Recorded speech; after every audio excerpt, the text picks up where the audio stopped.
सोचिए, अगर आपका दुश्मन मर चुका हो, लेकिन फिर भी वापस आ जाए और आपने अपना बेटा खो दिया हो।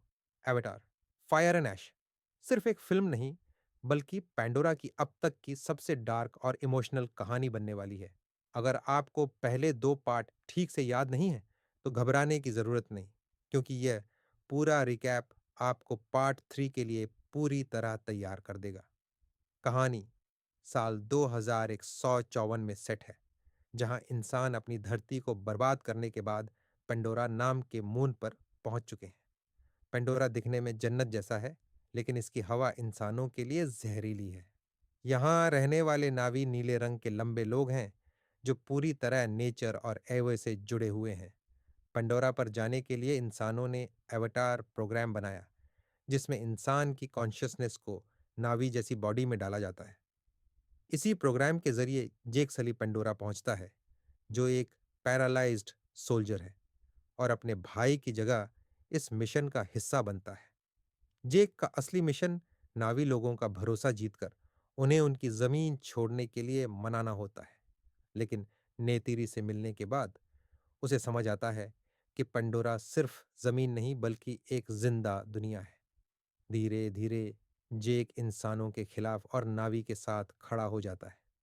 कर्नल क्वारिच के हमले के बाद पंडोरा पर एक बड़ी जंग होती है।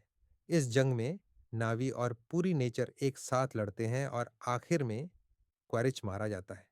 जेक अपनी इंसानी बॉडी छोड़कर हमेशा के लिए नावी बन जाता है। दूसरे part the way of water में जेक और नेटरी की फैमिली दिखाई जाती है।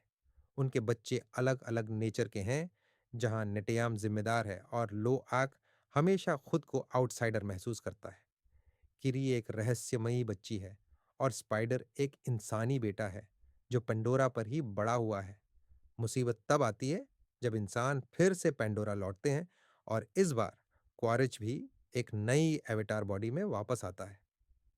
जेक अपनी फैमिली को बचाने के लिए जंगल छोड़कर समुद्र के पास मेटकाइना ट्राइब के साथ रहने लगता है, लेकिन दुश्मन वहां भी पहुंच जाता है। फाइनल लड़ाई में जेक और नेटिरी तो बच जाते हैं, लेकिन उनका बड़ा बेटा नेटेयम मारा जाता है। यह नुकसान जेक को अंदर से तोड़ देता है और वह समझ जाता है कि अब भागने से कुछ नहीं होगा। पेंडोरा को बचाने के लिए यहीं लड़ना पड़ेगा। अब फायर एंड ऐश में एक नया खतरा सामने आएगा, जिसे ऐश पीपल कहा जाता है। ये नावी ज्वालामुखी वाले इलाकों में रहते हैं और अब तक दिखाए गए नावी से कहीं ज्यादा खतरनाक है। इस बार लड़ाई इंसान बनाम नावी के साथ साथ नावी बनाम नावी भी हो सकती है। इस पार्ट में लोअक कहानी का नया हीरो बनेगा, जिस पर अब परिवार और पंडोरा दोनों की जिम्मेदारी होगी। उसका रिश्ता पायकन के साथ और मजबूत होगा, जो आने वाली जंग में बड़ा रोल निभा सकता है। कीरी का किरदार भी फायर एंड ऐश में बेहद अहम होगा, क्योंकि उसमें नेचर को कंट्रोल करने की ताकत है। उसका असली सच और उसके जन्म का रहस्य शायद इसी पार्ट में सामने आएगा। सबसे बड़ा ट्विस्ट स्पाइडर से जुड़ा है, क्योंकि उसने चुपचाप क्वारिच की जान बचा ली थी। जब नेटिरी को यह बात पता चलेगी, तो पेंडोरा में सबसे खतरनाक टकराव देखने को मिल सकता है।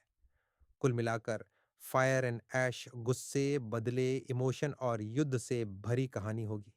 सवाल सिर्फ इतना है कि क्या लोएक एक सच्चा लीडर बन पाएगा और स्पाइडर किस तरफ खड़ा होगा? इसका जवाब पंडोरा की आग में मिलने वाला है।